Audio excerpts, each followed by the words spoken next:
Good morning. আজকে বৃহস্পতিবার, তো মন্ডল ফ্যামিলিতে অনেক অনেক স্বাগত, শুভেচ্ছা জানো। তুমি বলো। হ্যাঁ, আমার ঘুম আসছে। বলো, আমাদের পুজো হয়ে গেল, এবার টিফিন হচ্ছে। টিফিনে রুটি নাহলে পরোটা করবো, আর সাথে পেঁয়াজ আলু ভাজা, কলা আছে।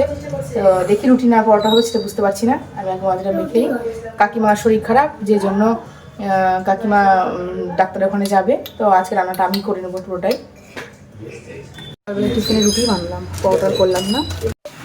এই যে সকালবেলা টিফিন এখন রুটি আলু ভাজা, এটা বড় মেয়ের একটা ছোটো মেয়ের একটা।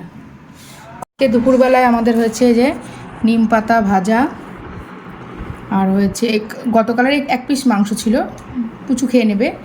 আর সকালবেলার আলু ভাজাটা রয়েছে এখনও একটুখানি।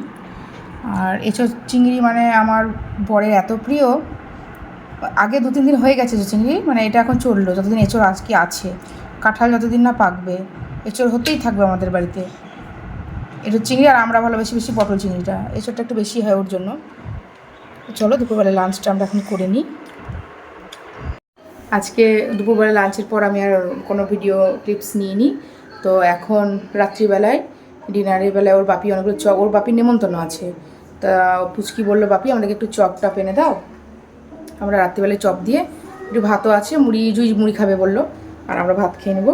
তো চলো তোমাদেরকে দেখাই। কালারফুল, মানে দেখলেই খেতে ইচ্ছে করে, সত্যি করেই করে। পুচকু একটু ভাত দিয়ে খাবে বললো, আর জুই মুড়ি খাবে, দেখি আমি একটু মুড়ি খেয়ে নেবো তাহলে।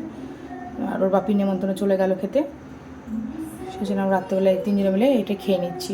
পকোড়া আছে, বেগুনি আছে, ডিমের চপ আছে, আলুর চপ আছে, সাথে একটু স্যালাড আছে। চলো তাহলে ডিনারটা সেরে নিই এখন।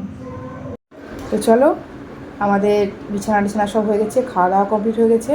ওর বাপি এখনও বাড়ি আসেনি, চলে আসবে 11টার মধ্যে। তাহলে আজকের মতো টাটা, টাটা, গুড নাইট। আর তোমরা সবাই ভালো থেকো, সুস্থ থেকো। কাল সকালে আবার একটা নতুন ব্লগ নিয়ে আসবো। চলো টাটা। আর কেমন লাগে আমাদের ব্লগ সেটা জানাবা। টাটা।